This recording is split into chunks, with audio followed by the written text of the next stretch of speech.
Okay guys, hello, welcome to the Pig Daily episode number 5. Today we're talking about understanding economy, the mineral gas balance, and why you're doing it wrong. Because we need a clickbait title to get excited. It's actually an episode I am really excited to do. This week we've been looking mainly at kind of a pro replay, whether from a tournament or otherwise, and kind of just breaking it down and talking a bit about concepts. But today we're going to go a lot deeper in terms of looking at a specific issue which I see replicated all the way right through from bronze through to the top of Master League and sometimes even in GM to a lesser extent. And that is players not being very refined in their economy. I'm seeing players basically get too much gas too early. This is mainly focused at Zerg players, by the way, but this does cross over to quite a few Protoss players and Terran as well. So it's definitely something they can learn from. But basically, a lot of players are just grabbing gas too early. They're not getting enough minerals early on. They're not making use of the fast third base that Legacy really allows you to take. And we're seeing people kind of tech up faster. That's what they're investing in instead. They're kind of getting faster tech and upgrades, but they're not really using that tech, those upgrades. They're not using them in a very pointed, sharp manner.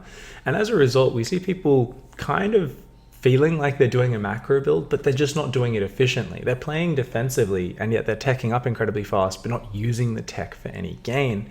So what we're going to be looking at today is we're going to be comparing a replay of a Diamond Zerg in ZVP up against a replay of Snoot in ZVP. And I think these are very good examples of the difference you see between a very efficient pro gamer playing a macro game and what most players on the ladder are actually doing. So we're going to try and draw some points between the two, point out exactly what you can be doing differently, and generally just trying to point out why we should always be a little bit more focused in terms of understanding what we're committing to in a game and then really basing our entire play around what part of our economy we commit to. So let's dive on into game. Oh, by the way, at the end I will be giving away an Abatha code as well. We'll do that at the end though, so that should be all good. So let's dive on in game here and let's watch this replay. So we are going to be watching a replay here. Thank you so much to Snow, 8-Bit Snow, who's sent the replay in. And we're just going to kind of fast forward through and walk you guys through exactly what happens. So it's a pretty typical opening he does. This is not a very aggressive game. The reason I chose this sort of game is if we're comparing two players of very different skill levels, we'd like to have it be relatively passive. And what you'd actually find is a Diamond player's macro, if they're not under attack too much, actually is not that far away from a pro gamer's. 90% of the time, it's actually reasonably close. The big, in terms of, injecting consistently, spending lava consistently, all that sort of stuff, it's really damn close. The big difference exists when the player is either under pressure and they struggle to react adequately, but more importantly in a passive game, it's just what they commit to in terms of the decisions they make with their economy, whether it's overbuilding defense or anything like that. I don't want to talk about that. It's because I think the biggest thing which handicaps players is just grabbing the gases too early and not having such a big mineral income. So here we see a very standard hatch gas pool opening, 2 queens on the way, Zergling speed. We see a couple Zerglings to chase out, go and look for some scouting. And we'll see a pretty fast third base. Now this is exactly what I wanted to see. A fast third base going down before 3 minutes. That's very typical, right? 32, 33 third base. That's pretty standard in Legacy of the Void. And here's where we start to see the divergence from what we'd see in a pro game. We see a lair starting up immediately at 3 minutes, as well as a second and third gas. And we're basically going to be seeing just a huge focus on this tech. So let's take a glance here.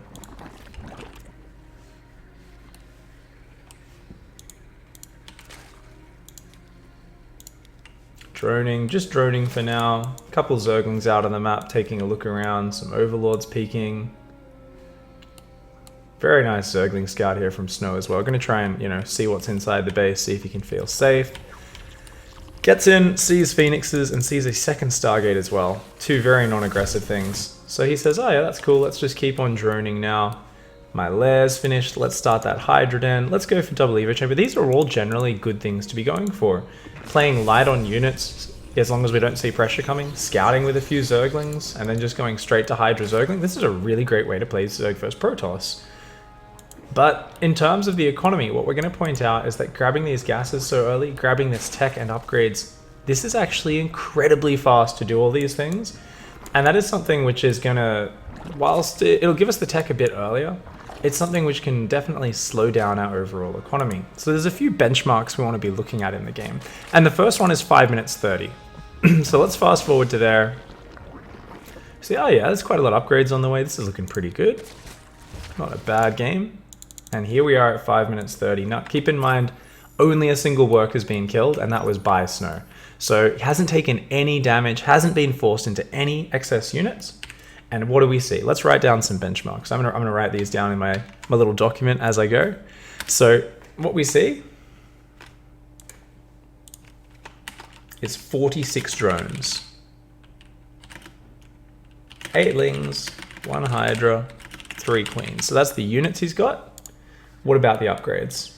So we've got 1-1, and that's about 1/3 of the way done.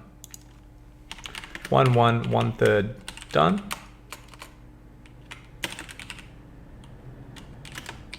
Hydrogen upgrade, almost finished. 0 creep spread. Not a single tumor. Okay, so let's watch from here. We're basically just going to see trying to defend with these Hydras against the Phoenix. That's 7 Hydralisks on the way. We are going to lose a Queen to the Harassment here. And then we're going to start to see all these other gases go down. We see one more gas go down there, another gas is going to go down, and this final 6th gas in the main base will go down. Meanwhile, an exceptionally fast Lurker Den is upgrading at the same time.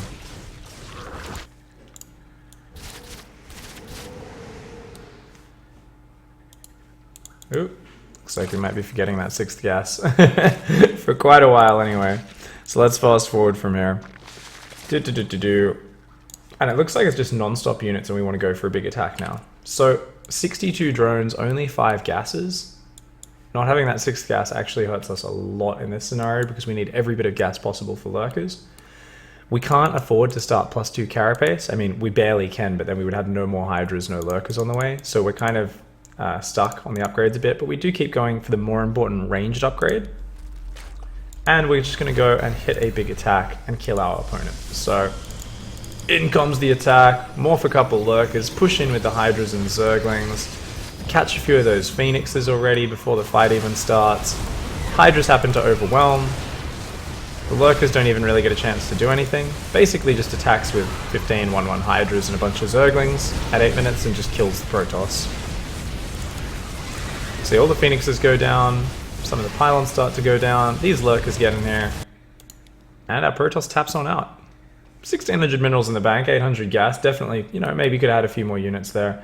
Maybe some robos pumping out immortals, something like that. Didn't really have the gateway count to spend the money. It's a bit of a mistake from Elaine, but hey, it worked out for Snow. This can't be that bad a build order, right? And it definitely isn't that bad a build order. But what we did see is getting these gases up very early, getting the tech up exceptionally fast. These are the points we want to be remembering and comparing.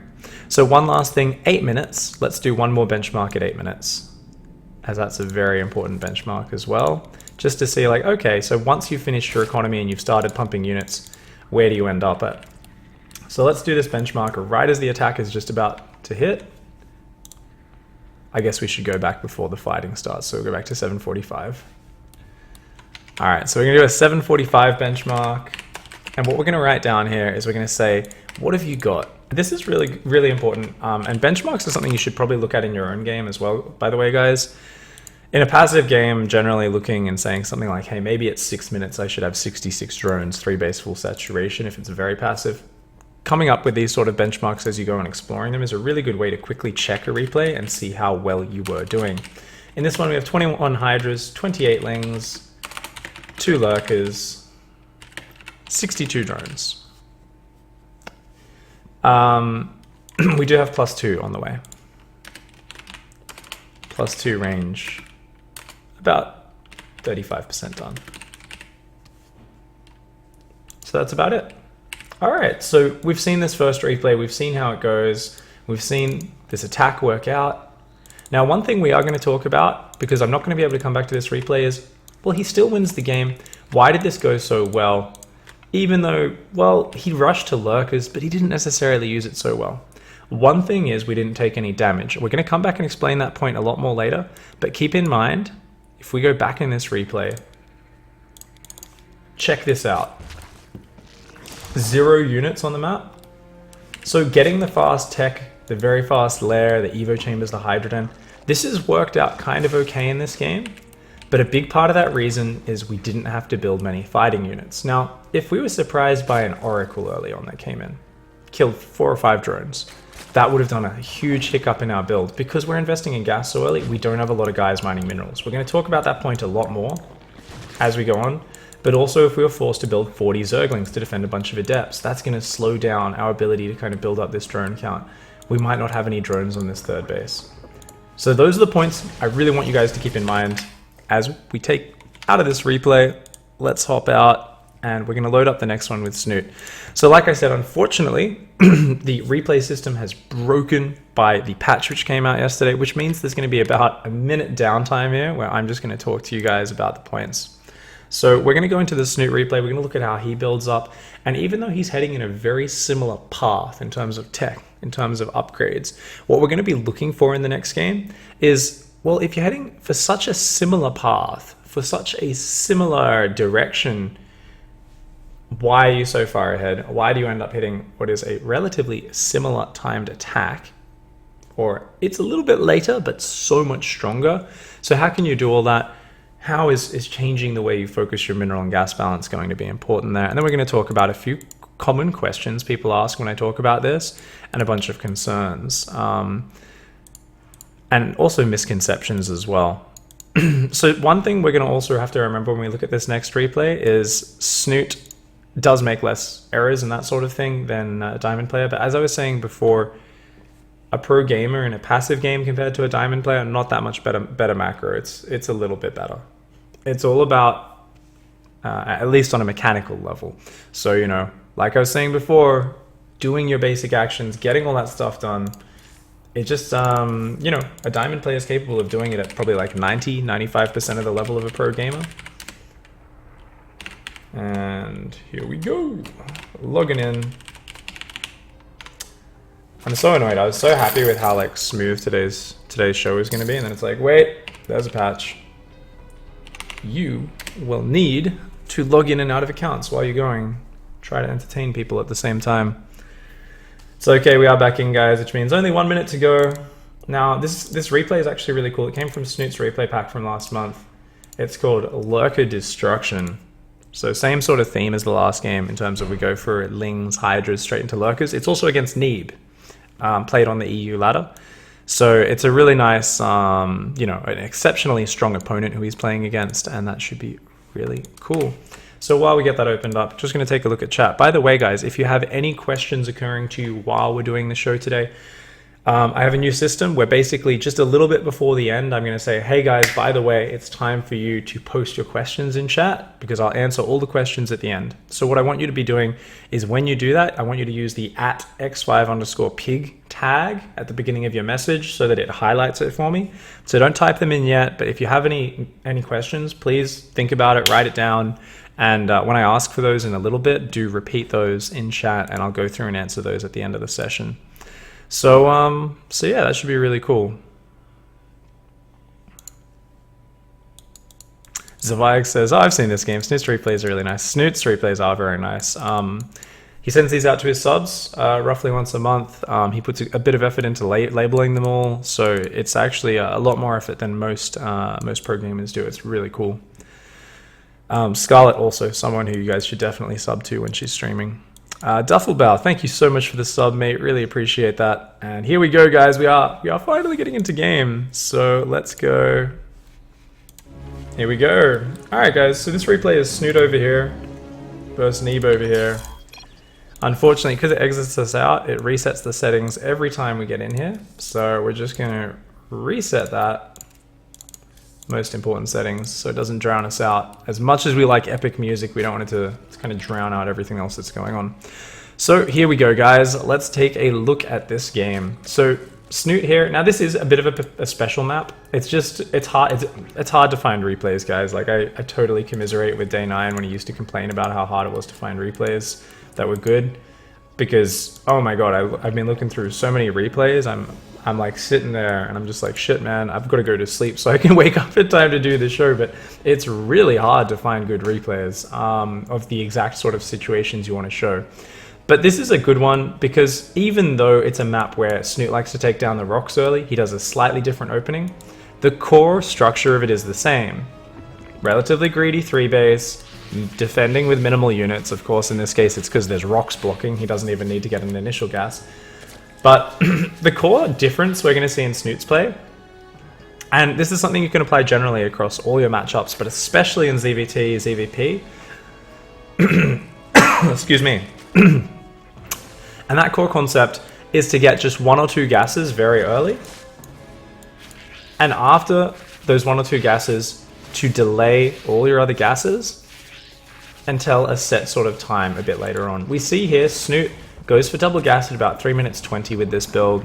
This is a build that we actually talked about in our first daily because he was playing, he pretty much always uses this build against Protoss on this map. So, does go straight for lair there. Now notice he's droning exceptionally hard, and only once this base gets fully saturated, so it's over 16 minerals, does he drop the next 2 gas. Only once both these bases, in fact, are oversaturated does he drop all 4 gases pretty much at the same time, all within about 10 seconds of each other. And that is the sort of delayed gas discipline and beautiful delay on that. It allows him to build his minerals more. It allows him to spend every single lava on drones immediately as they pop. It allows him to build such a beastly economy, and he's still got what we would consider a very fast lair. Now keep in mind, this lair is a minute later than the lair in the previous replay we watched. So already we see what I was talking about with tech being delayed. He still goes for hydrogen the moment it gets down. That's still a minute later than the replay we watched. The Evo chamber, also about 40 seconds later than the one in the replay. But let's take a look at that 5-minute 30 benchmark and do a comparison. Keep in mind, like I said, he can be a bit greedier on this map, so it's slightly exaggerated.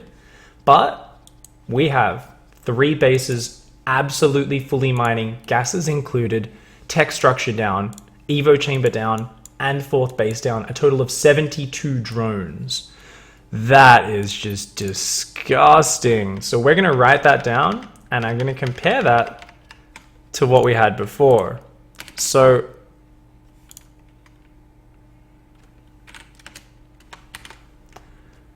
$72 drones, 4 lings, no hydras yet, only 2, well, he lost his queen just then to phoenixes, but 3 queens, 4 bases, all 6, yeah, or 4th base is started, I should say. So 4th base started, all 6 gases mining.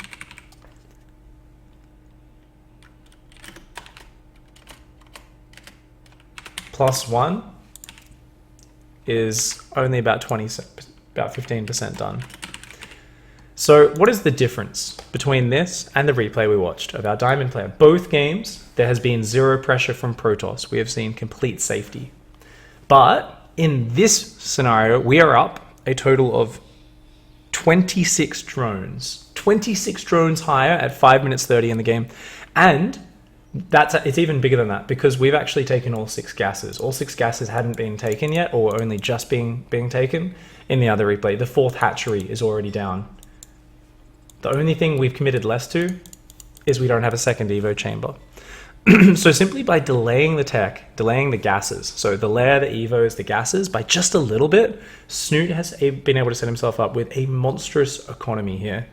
Like, absolutely monstrous. It's huge. So it's really cool to see that comparison, because that's exactly what we're going to be talking about throughout. This wasn't because Snoot was spending his lava more consistently. He's sitting there spamming his hotkeys, tapping SD, SD, SD, build drone, build drone, build drone. It's not that at all. It's purely the fact that he's chosen to delay those gases until after he had an ample mineral economy. And only once he had that ample mineral economy, then did he deal with the situation.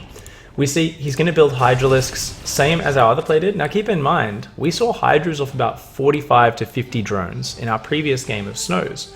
So he was like, hey, there's a few Phoenix around, I'm going to get out Hydras. And yeah, they deflected the Hydras pretty well. He only needed to build a Spore in each base. But look at this, Snoot's also only built a Spore. But he's building these Hydras off such a higher drone count.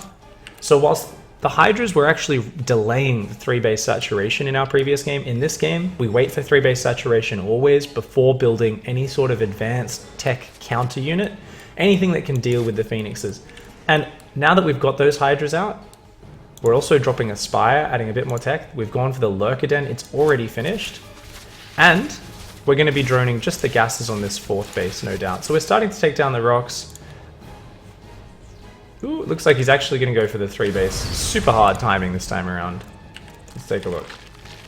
Okay, yeah, this is like Hydra's build actually as well. Hydra does this a lot, where you just like, no, I'm just going all in. I just need as many units as possible because I need to stop the Protoss getting a 4th base. So he's going to come in here. Keep in mind, guys, what was the benchmark we did in the previous game when the attack happened? 745, just when the attack happened. In this case, the only difference is our Hydra movement speed and range isn't quite done yet, but our +2 is at the same point. We are missing +1 carapace as well. So we're slightly behind in those upgrades in tech, but what about the unit count? So let's do a comparison. In the previous one, it was 21 Hydras, 28 Lings, 2 Lurkers, and 62 drones. In this case, what we're going to see is 13 Hydras, 5 Lurkers, but the Lurkers are actually finished this time around, and 71 Zerglings. So even though we are down a little bit on Hydras, we've got more Lurkers. The Lurkers are already finished. Obviously, that comes down to the order we built the tech there, but 71 Zerglings, that's an extra 40 Zerglings. So basically, we end up with an almost identical army. The difference is we've got more drones behind this. We've got the full 6 gases. We've got the 4th base, which we've been able to transfer drones out of our main from as our main starts running out of resources. So we've got such a solid follow-up. Our reinforce is absolutely monstrous. And the thing is, our production hasn't actually paid off at this point just yet. It's going to be paying off in the next 30 seconds to a minute, and that's when we're going to see such a consistent flood of units coming out. But this was a very precise timing attack by Snoot. He's really gone into this very well. And he's shown the power of that stronger mineral base to his economy. Snoot's going to push in here. Neeb is like, god damn, man, this is so early. How the hell do I get a 4th? Doesn't even have a warp prism on the map to put on counter pressure. Even if he did, the reason Snoot gets the Spire is so he can build a few Mutalisks to shut down a warp prism. He does this all the time against Protoss. And what we see here is he focuses down the Phoenixes with his Hydras at the back. His Lings just wrap around the Immortals. There's just not enough anti-Ling damage, so the Lings are so good at both dealing damage and buffering for the Lurkers, and the Lurker Splash is huge. And Snoot here with such a successful game. Crushes through Neeb. Even if he didn't break him here, all he needed to do was deny the 4th and just keep trading before Neeb got to a death ball, and he does manage to do that massive damage. So let's take a look back in this replay, or first of all, let's hop out of game. So let's talk about a few concepts. So far, we've looked at the 2 different games in their different scenarios. We've looked at the different benchmarks. We've seen the strength of delaying those gases a little bit. Back to the core issue, because this is something I guarantee there is you're almost definitely doing this. If you're not someone who's specifically copying some of the build orders, which I've been putting out there and really following the advice, because I've been ranting about this on stream for a long time, then you're going to be experiencing the exact same thing where you take that gas a little bit earlier. So too much gas too early is the number 1 problem. Not enough minerals, players not using that early 3rd base as much as they should be. And initially people are getting faster tech and upgrades, but even though they're investing in them quickly, they don't realize it's such a quick investment. They don't realize it's such a sacrifice, and as a result, they're not trying to do anything with it. So why are people going for gas so much is the first question which I wanted to answer. So I think one of the biggest things is people just used to play like that. In Wings of Liberty and HOTS, if you think about ZVT back in the day, you never droned a 3rd base. Like, you droned like to 30 drones in Wings of Liberty, and then you'd be dealing with harassment, there'd be all this fighting, and a 3rd base would happen at like, I mean, obviously the timer was different in that game, but it would be like 12 minutes in the game, you're like, yeah, I've got a fully saturated third. This is awesome. It would take so damn long to get to that point. So it was natural for players to tech up a lot more in the meantime, where you'd normally just saturate 2 bases and then you'd go for gases. You'd normally just be used to that. So I think a lot of people haven't fully adjusted to the fact that Legacy of the Void, as a game at its core, is much more about let's get 3 bases, let's use the 3 base minerals, and this is for all races really, but especially Zerg and Protoss as well to some extent. It's really about like let's actually use that 3rd base, and players just aren't getting that value out of it. They're saying, oh, I got 2 bases saturated, let's drop these gases. If they just delay those a little bit, it can make a huge difference. Now there's one other reason which I think people are doing this for, so let's hop back in game. While we just look at how Snoot builds this up. We'll put this on his camera while we talk, and we see him just delaying this gas. I'll put it back just a little bit as well so we can see just how beautiful the delay on this gas is. So the other problem people have at the moment is fear. Fear of certain problems in the game. And this is the #1 thing I've been talking to people with whenever I talk about my rule of 1 gas DVT build, or in Pro ZVP, delaying some gas. But people say, what about Liberators? What about Phoenix? Like, you need Hydras for Phoenix. You need Mutas or Corruptors to deal with Liberators. Especially, what about Liberators with range, man? Like, you can't just like delay your tech and sit on a hatch tech. And it's not just those units. There's so many different units, and I've heard this from so many people. And the reason I say that's fear is because I don't think it's that big a problem. I think these units, most of the time, aren't that big an issue. First of all, let's talk about Liberator Range. This is one of the biggest reasons and excuses I've seen for people having very bad economic builds in ZVT.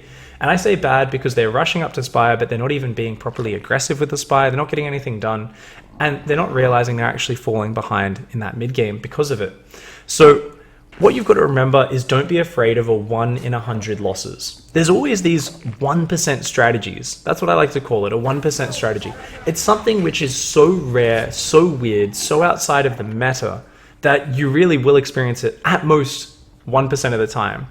Yet because this is so surprising, people don't necessarily understand how to respond to it, I often see people changing up their entire core way of playing because of fear of experiencing that strategy again. It's kind of stems from the idea of let's be solid. Let's try and defend every single attack which could possibly come at us. But that's not necessarily how you have to play StarCraft. And especially you don't want to be reacting so hard against every single possibility. Liberator Range is the big example. It's very rare in the meta right now, even at mid and low levels. It's just not that popular. But for some reason, I still see people going these awkward 3 base, yet they're rushing their Spire as fast as if they were on 2 base. The 3rd base is just sitting there doing nothing. And I think, what is going on? Why are we doing this? And they say, range Liberators, man. Otherwise, you can't stop them. So I have 2 answers to that. #1, be happy to lose your 1% of games to some random crap which your build doesn't accommodate for. I know that's kind of an awkward thing for people to get their head around. They're like, what? So I'm just going to be happy to lose some games? Yeah, man. That's StarCraft. This is a game of imperfect information. Think of it a bit like poker. No one tries to win every single hand of poker. It's just not humanly possible. To some extent, StarCraft's the same. Now, not just that though, not only are you saying, oh, I'll just lose all these games, realistically, you can still stop it most of the time with a low-tech answer.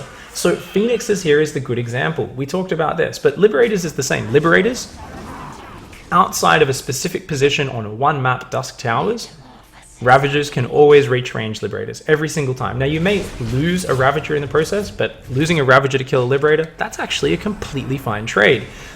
Yet players are like, oh no, I can't do it. Or they get traumatized by that one spot on that one map. Now if you imagine this is a 1% build, and then you encounter it only on Dusk Towers where it works, that suddenly becomes 1 in 700. 1/700th of a percent. That is the amount that this build is going to kill you. And yet players are rushing their Spire simply to counter that one build. Now here in ZVP, we talked earlier about how we were rushing Hydras out with the fastest possible Hydra den in order to defend those Phoenixes. But remember we pointed out how Snoot here, he actually waited. So if we look back a little bit here, at 5 minutes he's already being harassed by these Phoenixes flying around. What's he done in response? He's actually done a much smaller response. So what I want players to start doing is start thinking about how to do the smallest possible response, how to make things more nuanced, how to make a very small reaction. So in terms of these Phoenixes, what does Snoot do? He builds simply one Spore Crawler in each base. Normally he keeps his queen standing next to the spore. Throwing that queen away was bad. And he just rallies his overlords over that spore and he just keeps droning. He says, you know what? Phoenixes are always going to pick off a few drones, but as long as I keep my queens and overlords safe, that's okay. They don't have that much energy. They can kill a few drones. He's invested a lot of money in those Phoenixes. It's not that big a deal. If it's 2 Stargate Phoenix, maybe I'll drop an extra spore at each base. Maybe I'll have like a spore connecting the bases as well. But this is just a few Phoenixes. I'm just going to chill. And only once I've built my economy up to a really nice count where I can afford a lot of things and I'm mining a huge amount of resources, only then does he build the mobile, strong answer to the Phoenixes in terms of the Hydralisks. So what we see here is a much smaller response. Not panicking, not over-responding. That's what I want to see people doing a lot more. If you're worried about Liberators, yeah, you're doing a roach opening. Be willing to make a few Ravages once you see Liberators. Be willing to have 1 or 2 mineral patches denied by a Liberator if they're being super annoying. But don't freak out and change your entire build because of a small threat in game.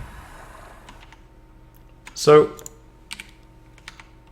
that's one really big thing about why people are playing this way. That's the wrong overlay. There we are. All right, guys. So I'm going to answer a few questions now in terms of not ones in chat, but ones which I was asked by people when I was actually discussing the topic with them beforehand. Someone said, so is it always bad to go gas and tech up so fast? Like, is that always a bad thing? When we see a player like Haas or Belai who loves to tech fast, is that a bad way to play? Not at all. It's a completely valid way of playing, but you have to use the tech immediately when it hits, and you need to leverage your investment. So what I want you guys to think about is the way what you're investing in what can it transform to in the game. Now, the reason people always say macro is the best, you can react to what's going on, you can always adapt and defend anything. Macro is the way to win in any situation, at the top level especially. What you've got to remember is economy can transform into anything. Economy can become upgrades, it can become tech, it can become army, or it can become more economy. It's something you can always transform into any other area. However, if you invest instead in tech and upgrades over that, tech and upgrades cannot transfer into a different area.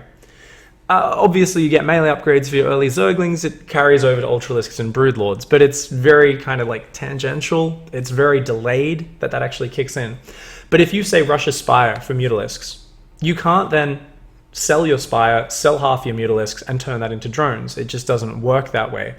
It's always going to be about you using that tech right after it kicks in, because you're investing to get it fast. You need to then leverage that advantage. So what you need to do is go and attack your opponent immediately with those mutas. If you're investing in a fast roach speed, fast +1 range, you need to go and hit it very fast, attack with those units.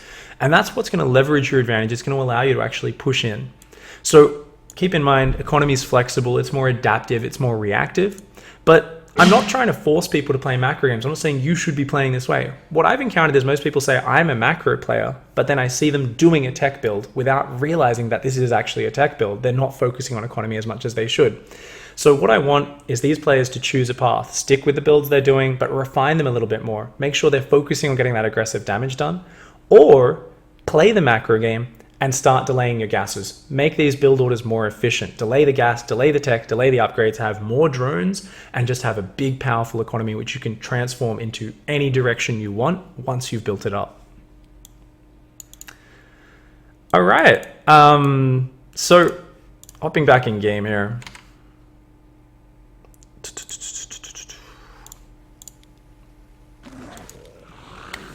So one more question I was asked was, so you want to be greedier, you want to build more economy. Now, is this greedier early on? I did mention Snoot's a little bit greedy this game, because he delays his very initial gas. Keep in mind, we're not talking about these initial gases. This is a special scenario on this map, but even if he went a single gas, had Zergling speed, was mining that this whole time, even took a second gas around 3 minutes 30, that would be fine. This would still be in the sort of range of what I'm talking about. What we're talking about is adding those later gases. I don't want people to be greedier when they're doing this. All I want them to adjust is the amount they commit to gas, take away some of that, put it into minerals instead, and you will by default have a much bigger mineral economy. I'm not saying build 30 more drones in your games. So just be more focused on building an economy with what you want to achieve in the game. So in terms of macro, the benefit is going to be you're going to have more minerals, more drones, because there's less extractors. Remember, every single drone that goes down, that takes a drone away, a drone that could be mining minerals. If you build 2 Evo chambers now, that's 2 more drones. And remember, it's not just the cost of the drone, but it's also the minerals that goes into the structure. 75 minerals, 75 minerals, 150 minerals for a layer. Each gas is 25 minerals. All of that is potential drones, and it adds up. So what you'll find is when you do a more efficient build, if you watch your lava count in a replay, you'll see your lava count often sits at 0 or very low, because you've actually got the minerals to keep spending all of your production. Because you're able to do that, it just builds up so quickly, it scales exceptionally fast, and everything ends up in a very, very powerful economical position. The other big thing is you can absorb harassment damage. Now these Phoenix are coming in, they're picking off a few drones. You might think, oh, that's so annoying, this is bullshit, I need to stop this. Well, number one, even if you get Hydras really early, they're not going to stop it. They're still going to find drones. If the Phoenix are well controlled, they always will. But the thing is, if you fast tech, you actually can't afford to absorb damage. So this is a point a lot of players don't think about, and this is one of the most important points we can talk about today. In this case, we've lost 4 drones. We're still at 65 drones at 5 minutes. No F's given. Snoop's just like, I don't care, man. This is fine. I can absorb that damage. So I see many players, though, they lose few drones early on. They get way, way behind. So with stronger minerals, you can bounce back a lot easier. So now I'm going to pause this replay as we see a few drones, a bit of harassment going down. And we're going to put on... Let me put on this. So here we go. I'm just going to show you guys an example I wrote out. Very, very, very droll, I know, having some text on the screen. Basically, let's imagine a scenario. It is 5 minutes into the game. So you're 5 minutes into the game, a tech player is there and an economy player is there. Parallel universes, both Zerg players. Now, the tech player's gone for a faster lair, a faster Evo chamber, and he's up to 4 gases mining away. He's got a total of 45 drones. Now, the economy player has just 2 gases mining. She started her lair and Evo chamber a bit later on. She's on 55 drones. She could even be on 50. Basically, because she's invested in those things later, she squeezed them out more, her economy's built up faster, it's had more time. And this is actually a very common difference you'd see at 5 minutes into the game, 55 versus 45. So a Hellion run by enters the base, it kills 8 drones. So what effect does that have? The tech player is knocked down to 37 drones total. The eco player is knocked down to 47 drones total. So 37 versus 47 drones, obviously 47 drones can just rebuild that economy faster than 37, right? Therefore, the economy player is better. No, it's not just that simple. That's kind of true. That is correct. But the difference is actually greater, especially if they're all mineral drones that die. The eco player then is mining from 2 gases. So it's not 47 drones mining minerals, it's 47 minus those 2 gases. So it's only 41 drones left mining minerals. The tech player, on the other hand, is mining from 4 gases still. So 37 drones, 12 of them are mining gas. He actually only has 25 drones mining minerals. After just that little bit of harassment, 8 drones out of 33 total mineral mining drones, that is massive. That actually rips your economy to shreds. There is no way to recover from that quickly. You're going to have to pull all your guys off gas, abandon the tech you've been going for, or like get out like 3 Mutalisks or something, because you have to stop doing it to rebuild drones. So what I really want to hit home here is the difference is huge. And what you'll find is you don't have to be greedier when you're doing these builds. You don't have to be greedier, but if you do take damage, you can absorb it and laugh it off. You can rebuild it instantly. Whereas when you're doing these fast tech builds, you have much less room for error in that regard. So you need to take absolutely 0 damage when you're teching so fast. So that's something you really need to keep in mind. So guys, we are coming towards the end of the show. What I want you guys to do is any questions you have, shout them out in the chat channel with the @x5_pig tag. Start shouting them all out now. Any that are already done, I'll scroll up and answer all of those, or as many as I can. So shout them all out in chat, and we're going to move on to the last point. So the last thing I was asked is, what should we actually do in simple terms? We've talked about this. We've talked about focusing on minerals. We've talked about, not overreacting to certain things coming our way. Let's actually summarize. So if you're doing a tech build, make sure you base your entire build around gaining an advantage with that tech. It doesn't mean you're just going all in with the tech. It could be something like just getting a squad of mutas out at a set timing and then going back to economy and droning up a 3rd base behind it. But what is the focus is getting the mutas at a crisp timing, having a really organized build, making sure you've got overlords ready when your spire finishes so you can build the mutas straight away, and then getting the mutas to get over to their base and start harassing and put a lot of focus into that harassment to make sure they built missile turrets or spore crawlers, to make sure you kill some workers, make sure you're getting the leverage out of the tech that you're building. So I'm not saying move away from those builds. In those builds, you can keep getting your gas fast, keep getting your tech fast, but make sure you're really focused on getting an advantage off it. Now, if you're playing economy, on the other hand, have a set benchmark of drones before you add more than 2 gases. So keep doing your own builds, keep playing your own styles, whatever you like to. But if you're playing an economy-based style, what I want you to do is say, after my first 2 gas, I'm going to set a benchmark. Now, I want you to adjust it based on your own goals in game, but try to delay it. You can start out by saying, I'm just going to delay these 30 seconds from when I normally grab it. What I really like though is having a drone benchmark. Saying a really good one I use in ZVP and ZVT, and I tell people to use all the time, is after your first 2 gases, make sure you saturate your natural and your third base completely. So all 3 mineral lines are overflowing in drones, a minimum of 16 drones, and then you can take all 4 gases, just go up to 6 gas all at once, and that's going to be much more efficient for you. I'm going to put all of these notes in a Team Liquid thread, by the way, so if you're watching on YouTube, check the description below the video. There will be a link to that thread. It's going to have all the notes here that I'm talking about, so if it gets a little bit complicated, you can just click on that and read it all up. Also, what are some other points? Besides delaying the gases, make sure you delay your lair. So what a standard marker is for most people is, unless you're, say, going for pretty fast mutalisks, you might want to speed it up a little bit in that scenario. Normally though, 90% of the time, you don't want to get your lair until 4 minutes at the earliest. So always get your lair after 4 minutes. Also, if you're going to go for Evo chambers for upgrades, with a single Evo chamber, never drop it before 4 minutes 30. Never drop double Evo chamber before 5 minutes. These rules will make sure you're able to spend all your lava in the early stages, keep those drones flowing out, and it's going to make your economy so much stronger. The last couple of points are to do with responding to problems. If you're facing a problem, we're talking about Liberators, we're talking about Phoenix, not just those units, whatever unit causes you a problem, don't try and go for the easy answer. Don't try and go for the hard counter response. This is something StarCraft players are so guilty of all around the world. He's going this unit, I want the unit that just shits all over it so I don't have to micro, so I don't have to deal with a hard situation. But try to go for a more minimalistic defense. Now remember, we're delaying our tech. People always say, but how do I deal with drops without mutalisks? How do I deal with this without that? Keep in mind, you've got so much more economy, you can just have more stuff. And lings, roaches, queens, spores, ravages, these units are all on hatch tech. They're all readily available without a lot of gas. Even a couple of ravages, you don't need that much gas for. So you can actually defend almost everything with just those units, especially because you've got a bigger economy, so you can both afford to build more of those units just by default, while still building your economy because you've got more minerals overall.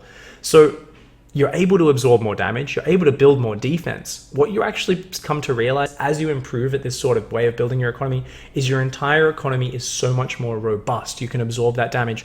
Remember in that previous first replay we watched, he didn't have any units early, but also because he was teching so fast, if he was suddenly forced to build a lot of defense, it would screw up his entire balance. If he lost even a few drones, it would have screwed up his whole balance. With these sort of economy builds, it's almost built in that you can lose a few drones, that you can build an extra amount of units, and it's not going to slow you down very much. Oh my god, that moment when you go back and you accidentally close all your notes. Alright, so that's basically it, guys. Oh my god. Final point. I'm Terran or Protoss. Should I be adjusting too? Yes, just follow the same rules, guys. If you're Terran or Protoss, just follow the same rules. With fast tech, aim to get damage done. In macro, focus on delaying your gases. For instance, with Protoss, wait till your natural's almost fully saturated, then grab gas. You can do the same with Terran, though sometimes Terran you never even need more than 3 or 4 gas at most. Third base, wait till it's almost fully saturated, 12, 13 probes, then drop your double assimilator or your double refinery. So if you do that, you're just going to make sure you've always got more minerals banking up to take the next base, more minerals to keep constant work and production, and you're going to get your barracks up faster, you're going to get your gateways up faster. So that's going to be very nice. And that should make a really big difference. So as always, with all races, search for the smallest change or refinement in your build to answer a problem. Don't look for the hard counter. Don't look for the easy option. And if you just look for those smaller refinements, you do that off a bigger economy, you'll find even though it feels messier at first, while you're still getting used to it, overall you're going to be much stronger.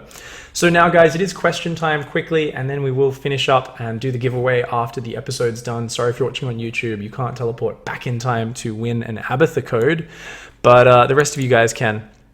So going to scroll up and look at these questions. We've got one from Rowan J. He says, how do you make sure you stay safe while getting up to those really high drone numbers?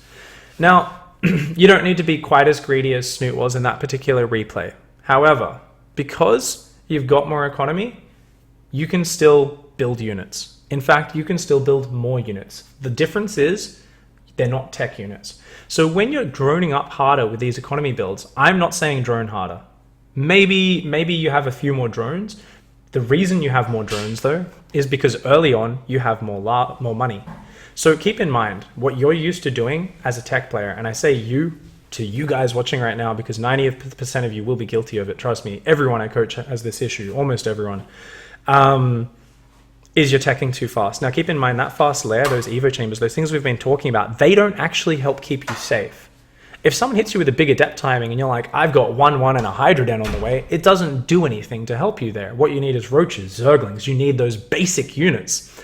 So in fact, what I want you to do, by skipping those Evos and layers so early, that's more money into drones in the very early stage when you're already safe.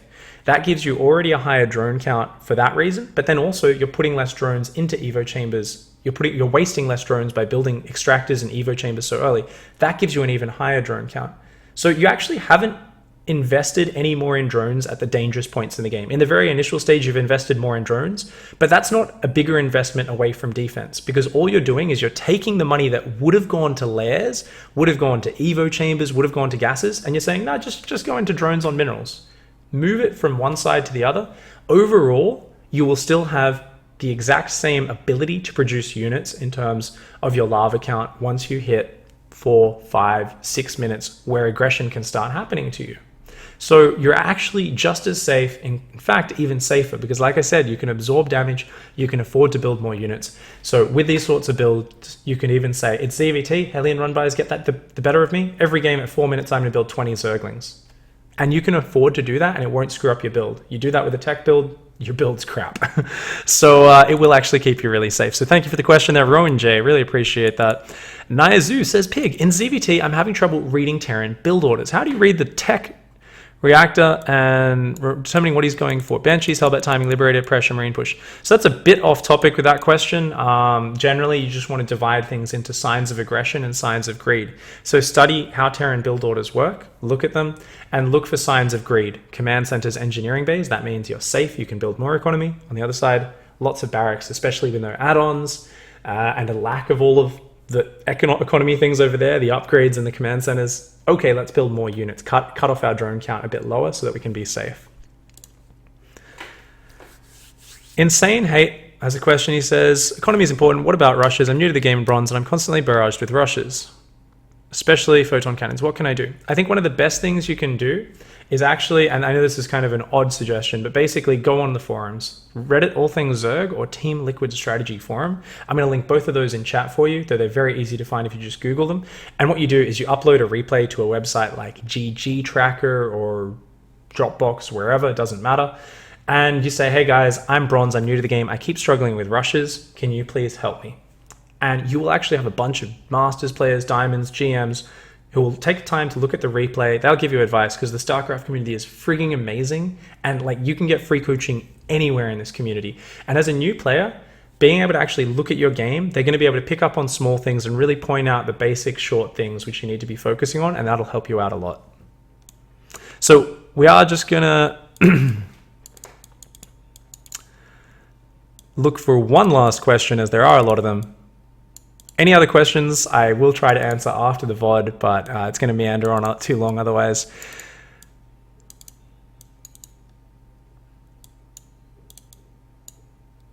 BM Muffin has a good question. He says, Pig, are you going to do a Pig Daily about managing economy when scouting an early timing attack or all in? And that's a perfect question. That's something we're definitely going to talk about more.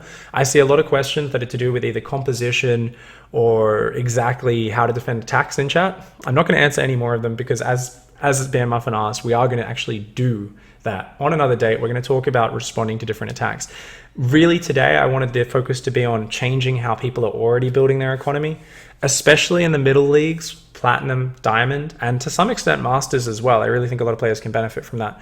But that is going to be the finish of today. So thank you so much for all the questions. Anyone who didn't get their question answered, try repeating that in chat. I'll answer that once we're done the VOD. So for now, guys, I do want to say a big thanks. If you're watching on YouTube, don't forget to like and subscribe. I'm really happy that we've started to find our footing with the show. I do apologize for the mic quality. We're going to be fixing that up soon, as well as a few other things. So thanks for hanging out, guys. Don't forget to hug a cactus, steal your mum's pet badger for me, and of course, lick a penguin on the cankle. That's all for now, guys. I'll see you next time. Goodbye and good night. All right.